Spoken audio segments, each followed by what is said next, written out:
Assalamualaikum warahmatullahi wabarakatuh. Perkenalkan, nama saya Agung Steven Cahyati Angeli, Stambuk F52120-014. Saya dari kelompok 1. Saya akan membahas Undang-Undang Ketenagakerjaan dan contoh kasus dari penyimpangan undang-undang tersebut. Pertama, mengenai pelecehan seksual. Pelecehan seksual merupakan kejahatan terhadap kesusilaan sebagaimana diatur dalam pasal 294 ayat 2 KUHP mengatur mengenai perbuatan cabul di lingkungan kerja atau yang dilakukan oleh pegawai negeri dan orang dalam satu lingkungan kerja atau institusi. Selain itu, pasal 86 ayat 1 Undang-Undang Ketenagakerjaan mengatur bahwa pekerja berhak atas perlindungan moral. Pada suatu hari di sebuah perusahaan, ada seorang karyawan perempuan yang bernama DF dilecehkan oleh atasannya JH. Kejadian ini bisa terjadi karena karyawan ini dikenal sebagai sosok yang lugu. Ya, halo Pak. Kamu bisa ke ruanganku gak? Sebentar. Oh, iya, saya akan segera Pak. Oh iya, oke. Saya tunggu ya. Dan JH merasa mempunyai kekuasaan, maka dia memanfaatkan kekuasaannya Ya, Bapak panggil saya. untuk melampiaskan hasratnya dengan modus seolah-olah mempunyai keahlian meramal masa depan dan rezeki. Kamu apa kabar, Bel? Baik, Pak. Kamu bisa tolong bantu saya gak? Buat rapat besok, tolong cariin berkas-berkas yang mau dibawa ke rapat besok. Oh iya, baik, Pak. Tapi caranya dengan menyentuh organ sensitif korban sambil melakukan itu. Oh, oke. Yang biru ini ya? Iya. Kamu ngomong-ngomong kamu udah punya pacar gak? Belum sih, Pak. Loh, kenapa belum? Belum ada jodoh. Dia ternyata menampakkan pisau yang di samping Kan pinggangnya. kata kamu tadi Akhirnya punya korban pacar. tidak bisa melawan. Nah, kayaknya saya mau ramal kamu.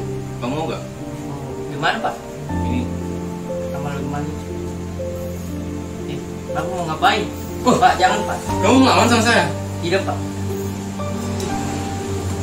Pak, jangan.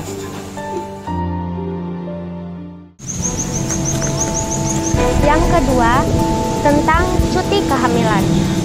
Peraturan mengenai cuti hamil atau melahirkan diatur dalam pasal 82 nomor 13 tahun 2003 tentang ketenagakerjaan, yakni sebagai berikut.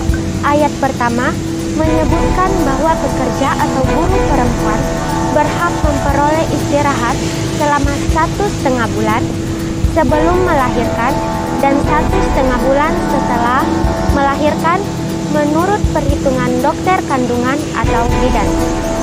Ayat kedua dikatakan bahwa pekerja buruh perempuan yang mengalami keguguran kandungan berhak memperoleh istirahat 1,5 bulan atau sesuai dengan surat keterangan dokter kandungan atau bidan.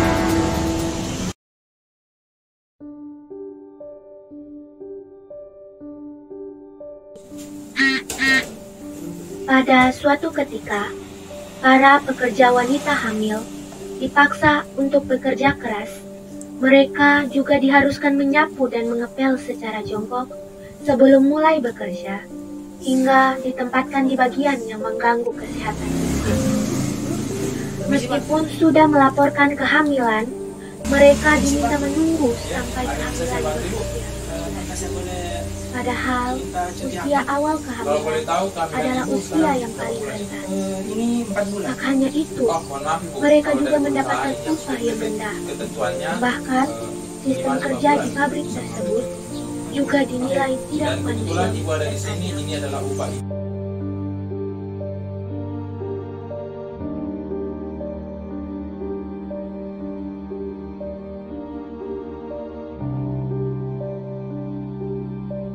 Segini saja? Ya, segitu saja. Apa ada yang salah itu? Iya. Terima kasih, Pak.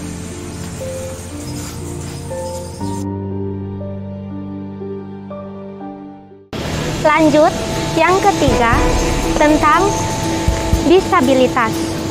Hak penyandang disabilitas untuk memperoleh pekerjaan. Pasal 5 Undang-Undang Nomor 13 Tahun 2003 tentang ketenaga kerjaan. Setiap tenaga kerja memiliki kesempatan yang sama tanpa diskriminasi untuk memperoleh pekerjaan.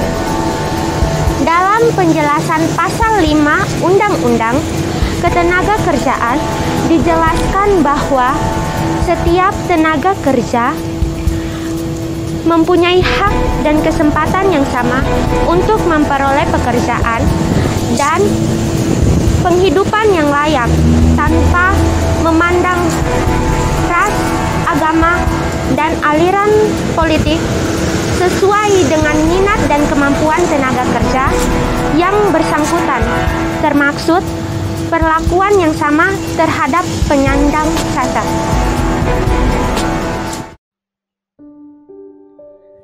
Pada suatu hari, seorang pria disabilitas yang sudah sarjana yang sedang mencari pekerjaan tetapi ditolak secara jelas. Di sini tidak diterima teman disabilitas. Saat itu, ia merasa kecewa yang amat dalam. Perusahaan langsung menutup pintu kesempatan bekerja sebelum ia menunjukkan kemampuannya.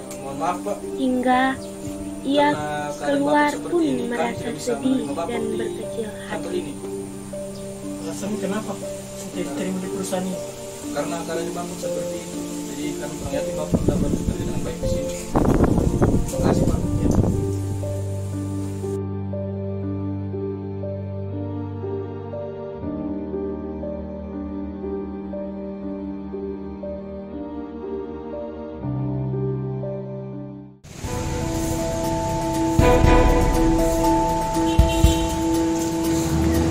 Dan yang terakhir, tentang gender seorang perempuan.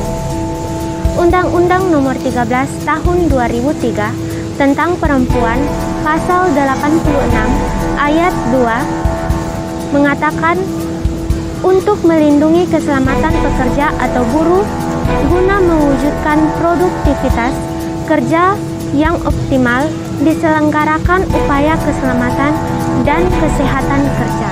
Di salah satu perusahaan, seorang perempuan berusia 25 tahun yang mempunyai penyakit endometriosis atau penyakit jaringan pada rahim. Karena penyakit itu, dia meminta kerja di bagian yang tidak terlalu berat.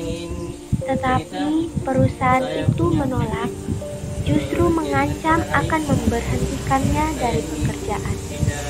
Karena tidak ada pilihan lain, dia terus bekerja dan pada akhirnya dia pun mengalami pendarahan hebat akibat bobot pekerjaannya yang berlebihan. Hingga ia pun terpaksa melakukan operasi koret yang berarti jaringan dalam rahimnya diangkat.